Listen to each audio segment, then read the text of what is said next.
Paizinho amado, muito obrigado, Senhor, por este momento.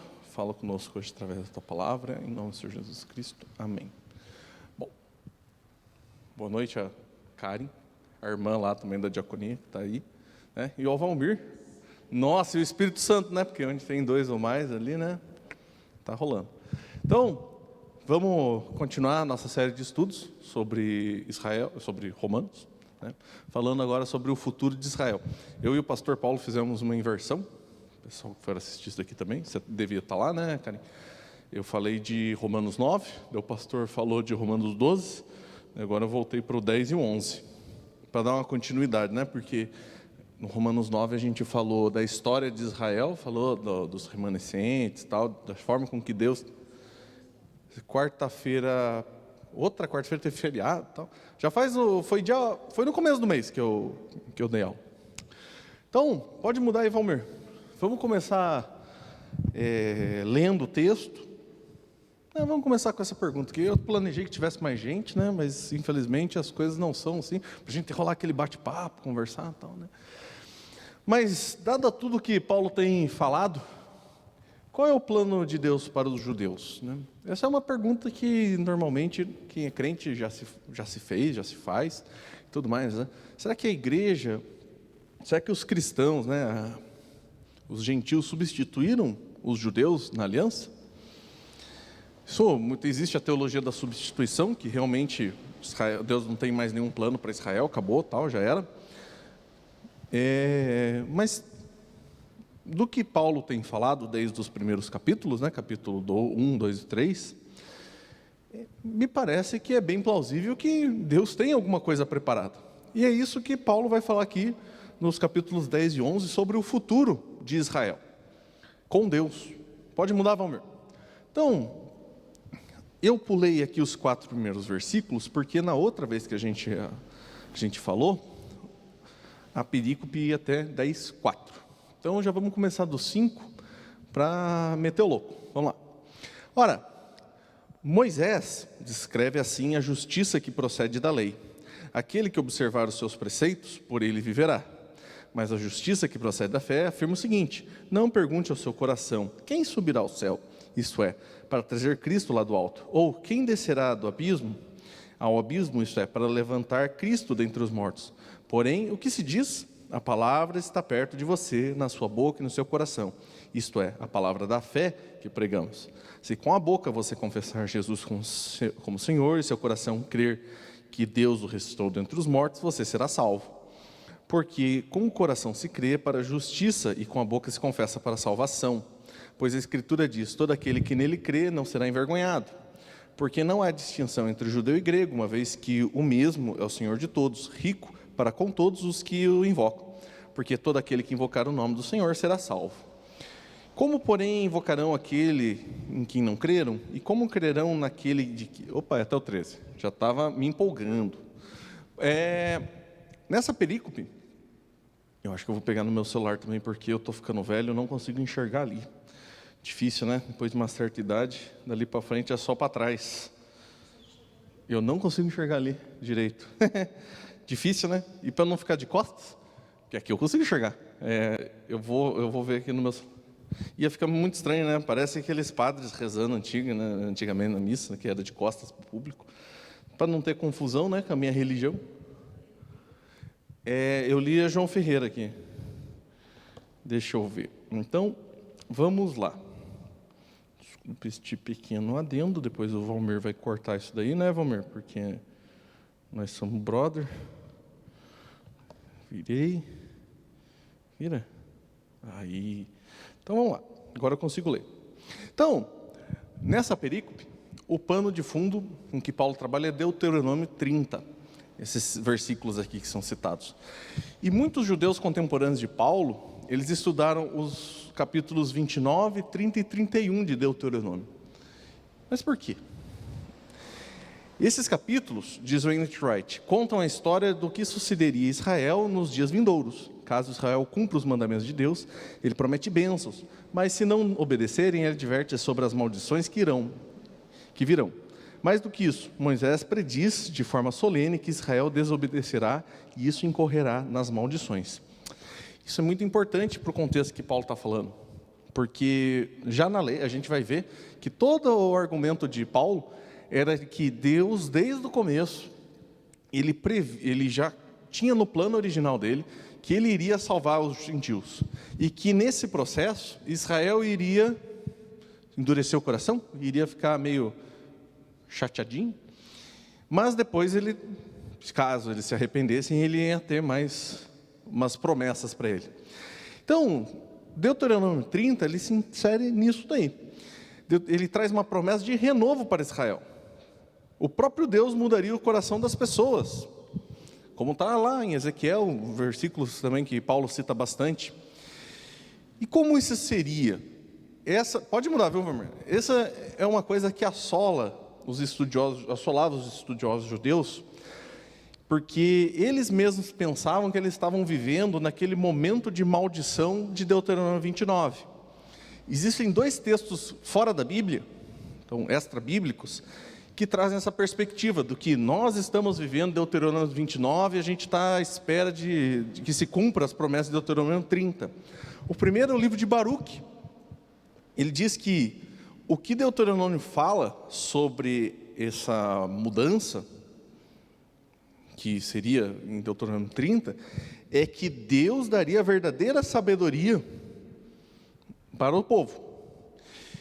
E também os essênios, que escreveram os manuscritos do Mar Morto, dizem que seria um conjunto de leis que Deus enviará e serão cumpridas no templo de Israel. Pode mudar, Valmer. No entanto, Paulo, ele não está falando aqui no texto nem de sabedoria nem de lei, mas sim do próprio Jesus. Tanto que ele associa aqui as passagens, quem descerá, não sei o que, para trazer Cristo de volta. Ele está falando de Jesus. É em Jesus que as promessas que falam da reversão da sorte de Israel, elas irão se cumprir. Deuteronômio 30 está falando de Jesus.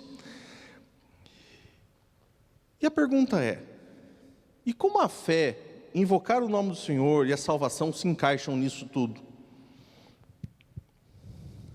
A gente já falou que Paulo tem um desejo, no fundo do coração dele, de que os demais judeus também sejam salvos. Ele já falou isso nos outros, eu acho que era no capítulo 8 ou capítulo 9.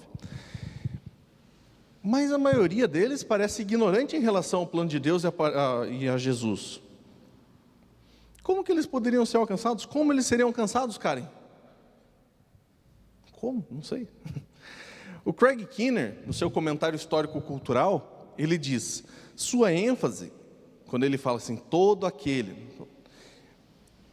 ele está em todo aquele, em que fundamenta a sua defesa de que a passagem deve ser aplicada literalmente tanto a gentios quanto a judeus. Se os judeus querem a salvação, eles devem alcançá-la a partir de Jesus. Então, o que Paulo está dizendo aqui nessa perícope é que as promessas de Deuteronômio 30, o período de Deuteronômio 29 que eles estavam vivendo, que a gente está vivendo, elas seriam cumpridas, a reversão da sorte de Israel aconteceria em Deuteronômio 30 a partir de Jesus.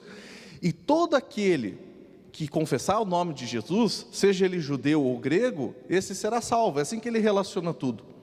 Então, o que Paulo está dizendo é que não existe mais essa distinção entre judeu e grego. Deus, desde o começo, ele já estava falando disso. Lá em Deuteronômio, ele vai falar isso em Isaías, ele vai falar isso em Ezequiel, ele tem falado por meio dos profetas, de que o plano original era incluir os gentios e os judeus na grande família que é a família de Abraão. Mas ele continua, Paulo, diz o seguinte no versículo 14, como porém invocarão aquele em quem não creram? E como crerão naquele de quem nada ouviram? E como virão se não há quem pregue? E como pregarão se não forem enviados? Como está escrito, quão formosos são os pés dos que anunciam coisas boas. Mas nem todos obedeceram ao evangelho, pois Isaías diz, Senhor, quem creu em nossa pregação? E assim a fé vem pelo ouvir, e ouvir pela palavra de Cristo. Mas pergunto, será que eles não ouviram? É claro que sim. A voz deles se espalhou por toda a terra, e as palavras deles alcançaram os confins do mundo. Pergunto mais, será que isso não chegou ao conhecimento de Israel? Moisés já dizia, eu farei com que vocês fiquem com ciúmes de um povo que não é nação. por meio de gente insensata, eu os provocarei a ira.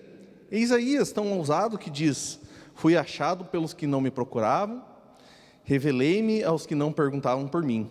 Quanto a Israel, porém, diz: todo dia estendi a mão a um povo desobediente e rebelde. É legal que Paulo, ele vai tentando fazer esse link de tudo aquilo que Cristo tem feito, de todas aquelas promessas que vieram com Jesus, com o Antigo Testamento. Só vendo essa passagem aqui que ele citou Isaías, ele citou, nesse último capítulo, citou Salmos, citou um monte de coisa do Antigo Testamento. E isso é muito importante para o pensamento aqui, pela argumentação de Paulo. Porque normalmente, quando alguma coisa dá errado na nossa vida, a gente às vezes tem que parar e voltar para trás e olhar para o plano original que a gente estava fazendo. Era isso mesmo que eu queria fazer? Paulo está fazendo isso. Ele está falando assim, olha, está dando ruim com os judeus. Por que os judeus não creram? Vamos olhar para o plano original de Deus. Vamos ver o que Moisés e os profetas falaram. E a pergunta é, pode mudar, viu, Valmir? A pergunta é, por que os judeus não creram? Por que os judeus não creram, irmã?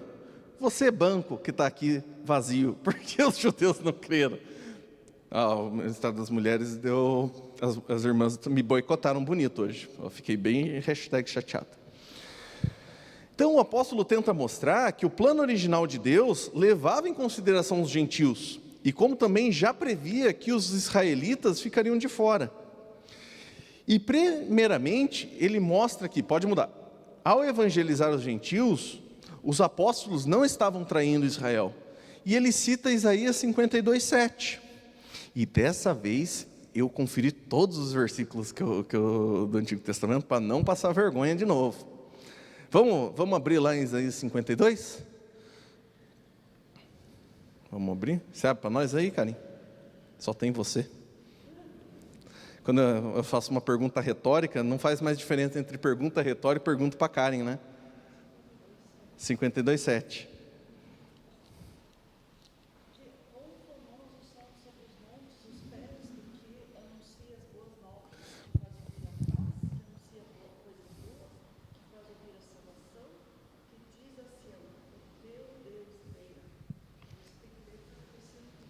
Não tem problema, não tem problema. O muito mais legal é quando você está ao vivo aqui. No vídeo é só um extra. As boas novas do Evangelho, elas eram tão boas, que quem as recebe deseja beijar os pés dos mensageiros. E isso é visto até hoje, quando missionários vão para muitos lugares falar do Evangelho e tudo mais, as pessoas recebem com alegria. Mas a gente está tendo um problema aqui. Os judeus estão ouvindo e não estão crendo. Mas por quê? De novo, por que os judeus não creem? Se as notícias são tão boas. O Paulo vai mostrar que essa descrença do povo judeu em relação ao Evangelho, de alguma forma muito estranha, fazia parte do projeto de Deus. Pode mudar, Valmir? Agora ele cita Isaías 53:1 para embasar. Ele diz assim: quem creu em nossa pregação? E a quem foi revelado o braço do Senhor? Essa passagem, especificamente, ela é muito conhecida. Na verdade, esse capítulo em si é muito conhecido, porque ele fala do servo sofredor, que nós associamos, spoiler, a Jesus. O apóstolo, ele não tenta, na verdade, explicar a incredulidade do povo judeu, mas ele mostra de que isso já estava predito. O mesmo capítulo de Isaías, que está falando do servo de Deus, de Jesus, de que a gente está colocando um monte de a gente está sempre lembrando, está chegando o Natal, né, da vinda de Jesus e tudo mais.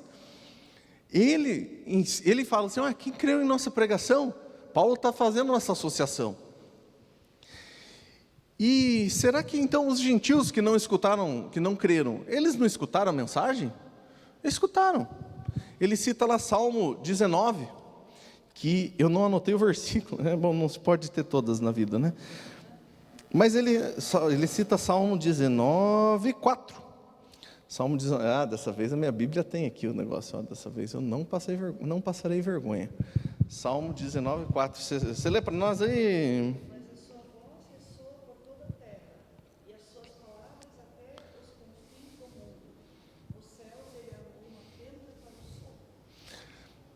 Pode continuar? Continua, lê o 5 também. Não, é só até o 4 então mesmo. Mas o Salmo 19 é onde Davi fala que a mensagem de Deus ela está presente por toda a ordem criada. Isso faz muito sentido, porque no que Paulo está dizendo, é que de alguma forma, os gentios, aqueles que não receberam diretamente a mensagem de Deus, eles têm alguma ideia sobre Deus. Então Paulo faz uma conexão entre criação e evangelho. Então, e o Andrew Wright diz o seguinte: o mundo gentil tem de fato conhecimento de seu Criador, ao menos em tese, do resgate da criação mediante o evangelho. E a outra questão que Paulo coloca: mas Israel sabia que Deus faria essas coisas? Sim, sabia. Moisés já havia predito. E agora ele cita Deuteronômio 32, que está aqui, está escrito aqui, ó. Onde Deus declara que fará Israel ter ciúmes dos gentios, ao chamar os gentios o povo que não é nação e que não possui nenhum conhecimento de Deus. E o apóstolo, então, ele finalmente finaliza a sua argumentação citando Isaías 65, 1 e 2, para não deixar dúvidas que o plano de Deus era de fato esse. Vocês entenderam? Entenderam o que Paulo está falando? Ele está dizendo assim: olha, tudo isso que está acontecendo aqui, a aparente rejeição dos judeus, tudo isso faz parte do plano de Deus desde o começo. Os profetas estavam dizendo isso, Moisés disse isso. É um plano esquisito, mas é o plano de Deus, ele já havia predito isso. Ele já havia mostrado que o servo sofredor, ele ia pregar e as pessoas não iriam escutar. Ele já estava dizendo que a palavra se espalhar por toda a terra, e ele já estava dizendo que ele iria fazer Israel ter ciúmes de um povo que não é um povo. Então, Paulo está mostrando que tudo o que está acontecendo, ele se inscreve numa história maior, que é a história da salvação. No capítulo 11, de 1 ao 6, eu vou ler aqui. Então, eu pergunto, será que Deus rejeitou o seu povo? Grande pergunta, porque a gente tem falado desde o capítulo 3 sobre a fidelidade de Deus. E Paulo responde: de modo nenhum, porque eu também sou israelita, da descendência de Abraão, da tribo de Benjamim. Deus não rejeitou o seu povo, a quem de antemão conheceu. Ou vocês não sabem o que a Escritura diz a respeito de Elias, como pediu com insistência diante de Deus contra Israel, dizendo: Senhor, mataram os teus profetas, derrubaram os seus altares. Sou o único que sobrou e procuram tirar minha vida. Mas qual foi a resposta divina?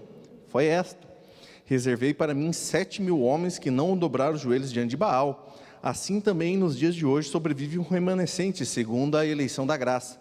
E se é pela graça, já não é pelas obras, do contrário, a graça já não é graça. Paulo cita, não de forma acidental, 1 Reis 19, porque ele mesmo se via na posição de Elias. Por quê? Vamos lembrar, Elias está ali, ele sozinho, desamparado, ele não encontra mais ninguém que ame o Deus vivo, e ele fala assim: Senhor, o que eu faço? Estou sozinho. Paulo a mesma coisa, judeu, na igreja, crente, e ele fala assim: cara, cadê os meus irmãos judeus? Por que eles não estão aqui, Senhor? E aí, você me desamparou?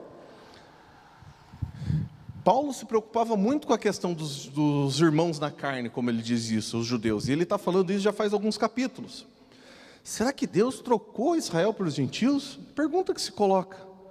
Imagina Paulo, da tribo de Benjamim, fariseu, cara fera, conhecedor da lei. Ele olha e fala assim, por mais que agora ele seja Paulo, né, o apóstolo, mas ele olha e fala assim: Deus rejeitou Israel e agora só ama os gentios? Não, Deus de alguma forma é fiel à sua aliança. E novamente, como a gente já falou no último capítulo, né, o capítulo 9, Paulo traz a ideia de um remanescente fiel, um conceito já presente no Antigo Testamento. Por isso que ele cita aqui o 1 Reis 19. Depois vai citar Isaías, vai citar um monte de gente.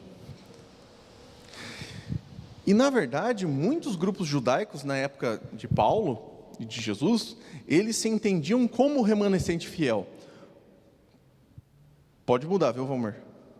Nós estamos no capítulo 11 já. Mais uma? Aí. O Enright diz o seguinte: a maioria se recusava... perdão, é que me confundi. Então, muitos grupos judaicos já se entendiam como esse remanescente fiel. Os essênios, que escreveram os manuscritos do Mar Morto, como eu já citei, eles eram um grupo meio ascético, que pregava uma pureza muito grande à lei. E eles se viam como esse remanescente. Todo Israel está perdido, mas nós somos remanescente fiel que Deus separou. Paulo vai pegar essa ideia, que já está presente então no Antigo Testamento, já estava presente no imaginário do povo judeu naquela época, e vai desenvolver um pouco mais. Agora sim, o Enright diz o seguinte: a maioria se recusa a aceitá-lo, porém, o Evangelho, porém alguns o aceitam. O próprio Paulo é um bom exemplo, israelita, descendente de Abraão. O próprio Paulo é um sinal de que Deus ainda não desistiu do povo judeu. Então Paulo, por ser judeu e ser cristão, ele era sinal que Deus estava fazendo alguma coisa, ele estava separando alguns judeus. E esse grupo que Deus separou, Paulo vai colocar uma parte muito importante. Ele não foi escolhido porque é um grupo que já era fiel, ou por ser judeu, mas foi por graça. Aqui a gente pode entrar, fazer toda aquela discussão, né, sobre salvação pela graça e tudo mais, mas não é por mérito. Isso que Paulo está dizendo. Esse povo que foi escolhido por Deus a dedo. E continuando aqui então no versículo 7 até o 15. Que diremos então?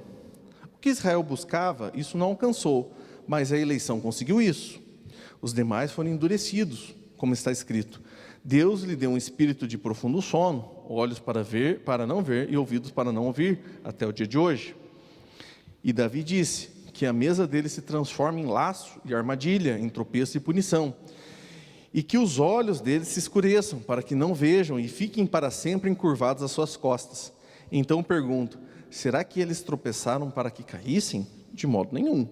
Mas pela transgressão deles, a salvação chegou aos gentios, para fazer com que os judeus ficassem com ciúmes. Ora, se a transgressão deles resultou em riqueza para o mundo, a diminuição deles resultou em riqueza para os gentios, quanto mais a plenitude deles. Dirijo-me a vocês, que são gentios, visto que eu sou apóstolo dos gentios, glorifico o meu ministério, para ver se de algum modo posso fazer com que os que do meu povo fiquem com ciúmes, e alguns deles se salvem. Porque se o fato deles terem sido rejeitados trouxe reconciliação ao mundo, que será o seu restabelecimento, senão vida dentre os mortos? Então, a Bíblia, ela traz, durante muitas e muitas vezes, ela traz a imagem sempre de um conflito entre irmãos mais novos e mais velhos.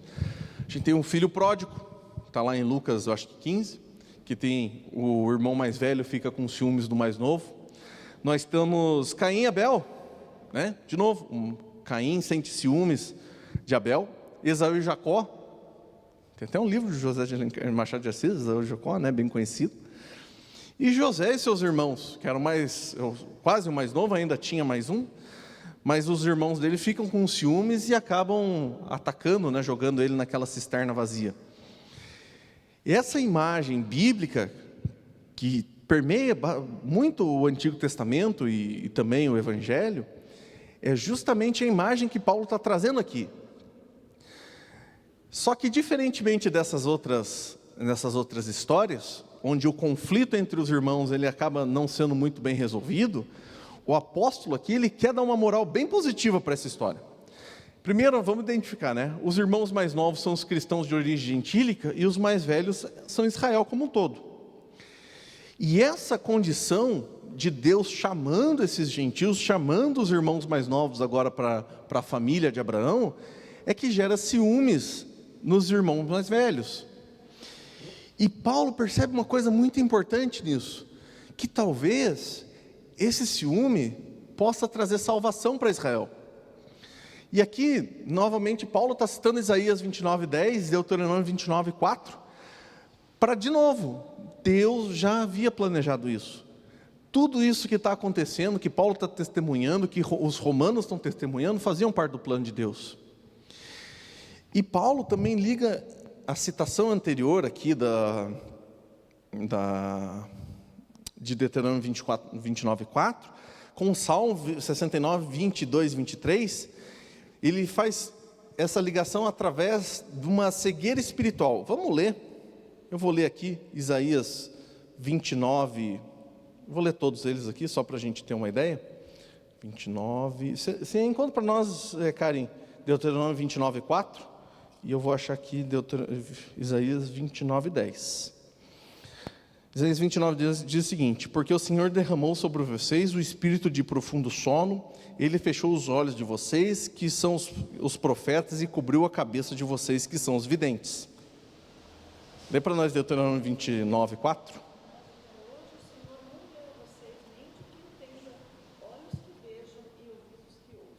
Amém. E aqui vamos ler Salmo 69, 22. É difícil fazer só com uma mão aqui, faltava um tripézinho, né? Você lê para nós?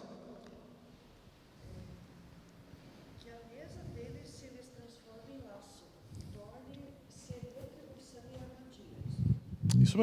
Isso mesmo. Que aqui ele está falando aqui, Davi diz que a mesa deles se transforma em laço. Paulo está ligando, faz uma ligação entre não vejo. Sim, é isso mesmo, mas é a citação inteira que está aqui, 22 e 23. E Paulo faz uma ligação, um jeito bem judaico de se pensar, que você pode, a gente até já falou, acho que era no capítulo 3 ou 4, que Paulo, por exemplo, ele pega vários versículos do Antigo Testamento e liga eles de forma que parece para a gente aleatória, mas todos eles tinham alguma relação com o corpo humano. Aqui Paulo também está ligando todos esses versículos para uma coisa que une eles, que é a cegueira espiritual. E é justamente essa cegueira que atinge a maior parte de Israel. Mas a grande pergunta: por que Deus agiu assim?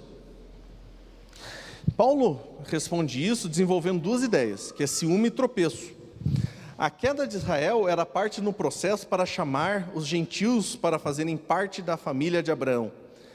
Se não fosse assim, os gentios não se aproximariam. Ou se aproximassem, ia dar muito problema. Porque os gentios não gostavam dos judeus, os romanos não gostavam mesmo dos judeus. Quando a gente deu a primeira aula sobre Romanos aqui, eu até citei que Roma expulsou por 2 vezes os judeus da cidade de Roma. Então o imperador já tinha feito isso. Até o F.F. Bruce, que é um comentarista de Romanos, ele diz assim: dizer que os romanos não gostavam dos judeus é eufemismo, eles odiavam os judeus. E da mesma forma, os gentios não gostavam dos judeus, os judeus não gostavam muito dos gentios. Então, uma forma de Deus trazer esses gentios para cá, a primeira foi fazendo com que Israel tropeçasse. É estranho falar isso, mas é isso que Paulo está defendendo. E que isso já estava predito no Antigo Testamento. E Paulo espera então que o ciúme gerado nos irmãos mais velhos os leve ao arrependimento. E no 16 para frente aqui, no 16 ao 24, diz o seguinte: e se forem santas as primícias da massa, igualmente será santa a sua totalidade. Se for santa a raiz, também os ramos o serão. Se porém alguns dos ramos forem quebrados, e vocês, sendo oliveira brava, foi enxertado no meio deles, e se tornou participante da raiz e da seiva da oliveira, não se glorie contra os ramos, mas se você se gloriar, lembre que não é você que sustenta a raiz, mas a raiz que sustenta você. Então você dirá: alguns ramos foram quebrados para que eu fosse enxertado. Correto. Eles foram quebrados por causa da incredulidade, mas você continua firme mediante a fé. Não fique orgulhoso, mas temas, porque se Deus não poupou os ramos naturais, também não poupará você.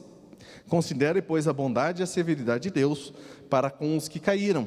Severidade, mas para com você a bondade de Deus, desde que você permaneça nessa bondade. Do contrário, também você será cortado. Eles também, se não permanecerem na incredulidade, serão enxertados, pois Deus é poderoso para enxertar de novo. Pois se você foi cortado daquela que, por natureza, era uma oliveira brava, e contra a natureza foi enxertado numa oliveira boa, quanto mais estes, que são ramos naturais, serão enxertados na própria oliveira. A pergunta é, que a gente acabou de ler essa perícope aqui, e surge uma pergunta: Deus anulou a sua aliança com Israel? Deixa essa pergunta no ar. Paulo, ele mostra que Deus, de fato, ele quer salvar os judeus, mas para isso, ele usa duas ilustrações. No versículo 16, ele traz uma imagem do sistema sacrificial, a oferta dos primeiros frutos a Deus como agradecimento e consagração. Os judeus que agora abraçam a fé, eles eram as primícias que iriam consagrar todo o resto de Israel. A outra imagem que ele usa é a oliveira. A oliveira, né, uma árvore bem, dizem, né, que é uma árvore bem chata de matar, é a oliveira selvagem, que ela tem uma raiz muito forte, né, dizem, né, eu não sou botânico. E a ideia aqui é que a oliveira, na verdade, a ideia que os judeus e os romanos faziam naquela época, eles já faziam enxerto, era pegar uma raiz de uma oliveira selvagem, que era uma oliveira de raiz forte, pegar uma oliveira já domesticada, já assim, que dava bastante frutos, né? E a ideia de domesticada é que, assim, foi passando de geração em geração, eles foram plantando a oliveira, né? E enxertar a oliveira que dá bastante fruto na raiz da oliveira brava. Só que Paulo está falando o contrário aqui. Ele está dizendo que foi cortada a oliveira de casa, que dava fruto, e foi enxertada uma oliveira selvagem, uma oliveira brava. E esse uso inverso é o que Paulo está chamando de contrária à natureza. Ele está usando essa imagem, pode mudar, Valmir, para confrontar os cristãos de origem gentílica sobre a arrogância. Olha o que diz o Craig Keener. Ao contrário do ensinamento judaico padrão, Paulo havia defendido que os gentios incircuncisos poderiam tornar-se parte do povo de Deus por meio da fé no Messias judeu. Agora ele lembra aos gentios a importância de respeitar o povo judeu que os havia levado à fé. Era mais fácil os ramos judeus serem novamente enxertados na forma verdadeira de sua fé do que os politeístas gentios que haviam adorado ídolos antes da conversão entenderem a fé que agora eles aceitaram. Claro que não faz muito sentido a gente falar de coisas mais simples ou mais difíceis para Deus, né? Porque Deus pode tudo. Mas o fato é que aqui existe uma promessa que o povo judeu seria reenxertado. Olha que legal. Então a pergunta que eu fiz no começo: Deus anulou a aliança? Não. De fato, ele está prometendo salvação ainda para o povo judeu. E por fim, Paulo vai dizer o seguinte: por que não quero, irmãos, que vocês ignorem esse mistério, para que não fiquem pensando que são sábios? Veio um endurecimento em parte a Israel, até que ele tenha entrado à plenitude dos gentios. E assim todo Israel será salvo, como está escrito: o libertador virá de Sião e afastará de Jacó as suas impiedades. Esta é a minha aliança com eles, quando eu tirar os seus pecados. Quanto ao evangelho, eles são inimigos por causa de vocês, mas quanto à eleição, amados por causa dos patriarcas. Porque os dons e a vocação de Deus são irrevogáveis. Porque assim como no passado vocês foram desobedientes a Deus, mas agora alcançaram misericórdia à vista da desobediência deles, assim também estes agora foram desobedientes, para que também eles alcancem misericórdia, à vista do que foi concedida a vocês. Porque Deus encerrou todos na desobediência, a fim de mostrar a sua misericórdia a todos. Labachúrias. O texto mais difícil, é um dos mais difíceis de ler. Então Paulo, já no comecinho aqui dessa perícope, ele usa o termo irmãos. Eu achei bem legal aqui. Eu acho que você pulou você já passou Valmir. Volta um slide. Não, mas no meu... Aí, esse daí. Tá certo, é igual. Então, logo no comecinho dessa perícope, Paulo usa o termo irmãos. Isso é muito legal, porque diz Wayne Wright que Paulo estava querendo mostrar para os gentios que eles não eram um tipo de crente de segunda categoria. Tipo, olha, Deus revelou o povo judeu e tudo mais, então os judeus eles são merecedores e vocês, gentios, vocês entraram na rabeira. Não, ele está tratando todo mundo na igualdade. Quando ele se refere aos judeus, ele fala assim, meus irmãos segundo a carne. Mas aqui, Paulo está dizendo irmãos tanto para gentios quanto para judeus. Porque todos os cristãos, sendo gentios ou judeus ou qualquer coisa, eles são irmãos de Paulo e são nossos irmãos. E isso aqui leva, essa ideia assim, de unidade, leva Paulo a apresentar um mistério que explica o quadro todo. Então o termo mistério, muitas vezes ele significava um plano oculto de Deus sobre o fim dos tempos, agora revelado aos seus servos. Está lá no comentário do Craig Keener, comentário histórico-cultural. Aqui, mistério é o plano que Deus tem para salvar todo Israel e também os gentios.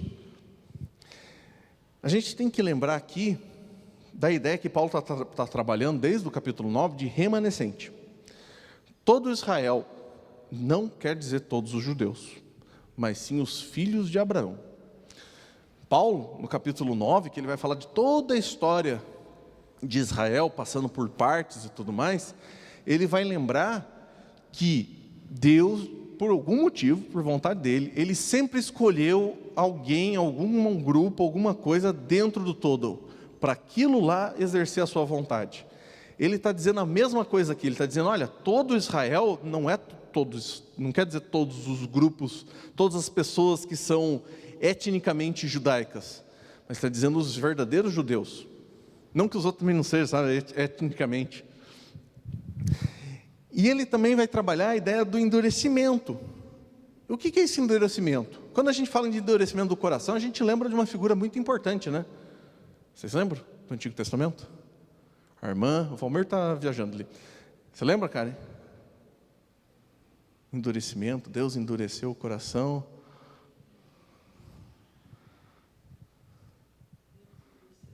Faraó, lembra?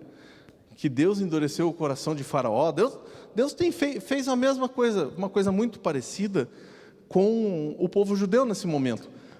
Por conta do seu plano maior, que era alcançar todas as nações, que Deus tem dito isso desde lá de Gênesis, ele endureceu o coração do povo judeu. Então o endurecimento se refere ao estranho fato de que quando alguém se rebela contra Deus, ele não pune imediatamente, mas permite que ele continue assim. Ele o entrega à própria coisa. Então, no contexto, isso se dá para que as nações se convertam ao Evangelho. Olha que legal, diz o nosso amigo N.T. Wright. Caso o Israel étnico tivesse abraçado o Evangelho desde o início, teria sido fácil e fatal que eles entendessem que sempre foram destinados a isso. E caso algum gentil também o abraçasse, estaria em um nível abaixo deles. Isso significaria, na linguagem de Romanos 11,16, que a graça não seria mais de graça. Paulo, entretanto, insiste que durante todo o tempo, todos os seres humanos, judeus e gentios, igualmente são pecadores. E que todos os que entram para a família de Deus, somente podem fazê-lo de forma exclusiva e completa, com base na graça e misericórdia. E Paulo está argumentando, então, que Deus agiu de uma forma muito estranha, que todo mundo foi desobediente. Ele diz lá em Romanos 1:20, lá, eu acho que é 1:20, ele começa a dizer uma lista de pecados do mundo gentílico. Beleza. Opa, eles foram desobedientes. Daí agora os judeus foram desobedientes. Opa, a desobediência dos judeus trouxe salvação para os gentios. A gente já está falando que os judeus desobedientes também serão, em algum momento, Deus também tem um plano para esse povo.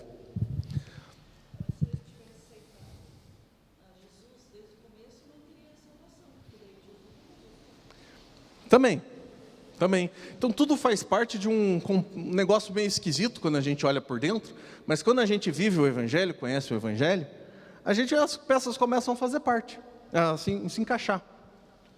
Então a salvação do mundo precisava ser assim, pois somente dessa forma Deus poderia ser verdadeiro com a sua criação, porque Ele criou todas as pessoas, está trazendo redenção para todos, e também com a sua aliança, a aliança com Israel. Por isso mesmo Paulo cita Isaías 59:20, Jeremias 31:33 e Isaías 27:9. Olha que legal, Isaías 59, aqui ele cita tudo pela metade, tá? É uma coisa bem engraçada. 59 e 20, o Redentor virá a Sião, e os que são de Jacó se converterem, e aos de Jacó que se converterem, diz o Senhor. Beleza. Agora, vamos pular um versículo, e olha que legal que diz o Isaías 60, do 1 ao 4. Levanta-se e resplandeça, porque já vem a sua luz, e a glória do Senhor está raiando sobre você. Porque eis que as trevas cobrem a terra, e a escuridão envolve os povos, mas sobre você aparece resplandecente o Senhor, e a sua glória já está brilhando sobre você. As nações se encaminham para a sua luz, ó Jerusalém, e os reis são atraídos para o esplendor do seu amanhecer. Levante os olhos ao redor e veja, todos se reúnem e vêm até você, e os seus filhos chegam de longe, e as suas filhas são trazidas nos braços. Amém. Olha que legal, o versículo que Paulo cita aqui de Isaías 59, 20, logo em seguida, na continuação, é um baita de um louvor dizendo, olha, todos os povos virão até você, Jerusalém. Olha que legal, todos os povos, todas as nações. Jeremias 31, 33, é o anúncio da nova aliança, onde Deus colocará a sua lei no coração das pessoas. Olha aqui os versículos e os contextos que Paulo está citando. E aqui, que é Isaías 27, 9, ele é um pouco mais difícil de achar aqui. Eu tive que ler várias vezes, procurar outros comentários para conseguir fazer esse link, porque eu não consegui no primeiro momento. Porque o texto que Paulo está citando aqui, ele, na tradução em português, às vezes não bate, porque ele está citando a versão grega. Então, por isso que não faz muito sentido, às vezes, dependendo da tradução. Mas é o trecho com Deus prometendo restauração a Israel. Paulo está linkando, então, a questão da restauração de Israel, da desobediência de Israel e de sua futura restauração, com a salvação dos gentios e a nova aliança. Nossa, tudo isso num bolo só, citando 3 versículos. Paulo era fera. Então, esses versículos que Paulo está citando, eles não falam de privilégios especiais para Israel, mas sim de Deus operando em benefícios dos gentios mediante o cumprimento da aliança com Israel. E falam também de Deus reafirmando essa mesma aliança. Israel, por fim, seria recebido de volta. E Paulo, então, finaliza o capítulo com algumas frases bem curtinhas, mas, em resumo, tem isso o seguinte, ó. Esta é a sequência. Primeiro, os gentios foram desobedientes. Em seguida, o povo judeu como um todo rejeitou o evangelho, e isso abriu espaço para que os gentios entrassem. Como a Karen falou, se eles tivessem saído, Jesus não teria morrido e muita coisa teria deixado de acontecer. Agora, porém, com os gentios recebendo misericórdia, o povo judeu vai, assim como Paulo crê, ter ciúmes deles, e desse modo deixar a incredulidade e encontrar a misericórdia. Então, eu achei muito legal esse capítulo, porque Paulo, ele entrelaça toda a história de Israel, toda a história da redenção. Ele mostra que, desde o começo, já era predito que Israel iria rejeitar o evangelho, mas essa rejeição traria luz para os gentios, e também essa luz para os gentios iria provocar o povo judeu a se converter. Paulo colocou tudo isso em 2 capítulos. Amém. Alguém tem alguma pergunta? Karen, você tem irmã, tem pergunta? Valmir está viajando ali? Estou zoando. Uma pergunta? Muita informação, né? Dessa vez eu me planejei em fazer em 30 minutos, eu fiz em 45, mas já pensando em caso tivesse alguma pessoa atrapalhando, né? Que a gente sabe que tem acontecido.